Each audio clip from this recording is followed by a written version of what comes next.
শ্রাবণ মাসে অনেকেই সারা মাস ধরে নিরামিষ খায়। নমস্কার, ফিরে এলাম বংরাধুনী রান্নাঘরে আরো একটি নতুন পর্বে। সারা মাস ধরে নিরামিষ, তাই একদিন একটু অন্যরকম খাওয়া যেতেই পারে। খুব অল্প সময় তৈরি করে নিন। গোবিন্দভোগ চালটা আমি এখানে ভিজিয়ে রাখছি।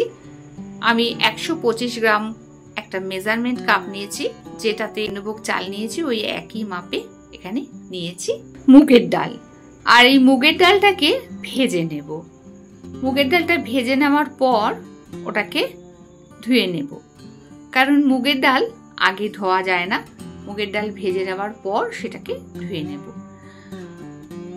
ডালটা ভাজা হয়ে গেছে, অন্য একটা পাত্রে জল নিয়েছি, তার মধ্যে ভাজা ডালটা দিয়ে দিলাম। ডালটা ধুয়ে ফেলে দেবো, পরিষ্কার করে নেব। আর এদিকে কাঁঠালের বীজটা সেদ্ধ বসিয়ে দিলাম।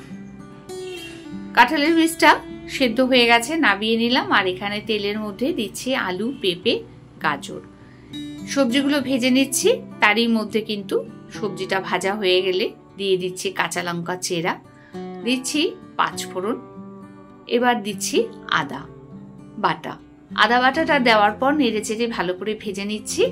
আর ওই মেজারমেন্ট বাটিতে আমি 4 বাটি জল দিচ্ছি। ডাল আর চাল যতটা পরিমাণে এক হয়েছে তার থেকে বেশি জল দিতে হবে, ডবল জল দিতে হবে। তো এখানে আমি জল দিয়ে দিলাম, ডাল চাল সবকিছু একসাথে দিয়ে ফুটতে দিচ্ছি। আর এই পরিমাণে নুন আর হলুদটাও দিয়ে দিলাম। সবকিছু দেওয়া হয়ে গেছে বন্ধুরা। এখানে এবার কাঁঠালের বীজটাও দিয়ে দিয়েছি।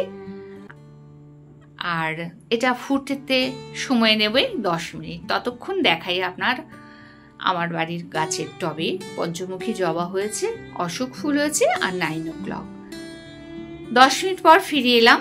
দেখুন বন্ধুরা, এখানে সবকিছু কিন্তু সেদ্ধ হয়ে গেছে খুব সুন্দর।